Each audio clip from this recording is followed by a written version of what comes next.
A journalist from the Daily Mail reached out to me to talk about the Open Donor Association and my work as an open and known sperm donor.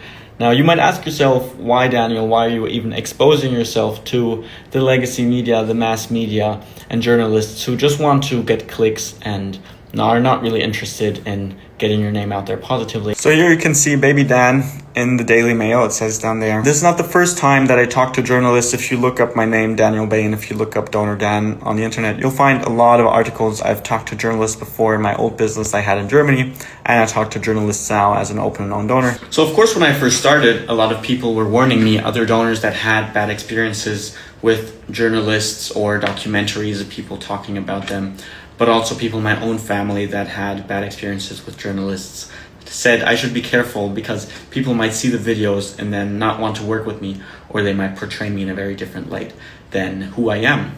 And of course, this happened in a way with the article. These articles are made and designed to create a lot of clicks, get a lot of attention on the website. They're not doing it because I pay them or I give them money to present me nicely. This is not marketing. This is basically journalism, and journalism is in a way attention seeking and getting attention from people and getting clicks. But I still decided I want to do it, and I'm open to talking to journalists, TV producers, documentary producers, whoever, because I think that even though a lot of people will read the article and think, oh, what a douchebag, right? In this article, it was kind of presented like, oh, he's building this exclusive network for only super rich men who want to have children, which is not the Open Donor Association. We have a membership at $25 a month for our general nonprofit community. So they portrayed it a bit differently than it is, but that's what is to be expected. Now, I'm not worried about the people who read the article and think, oh, what a fucker, and just scroll or just move on.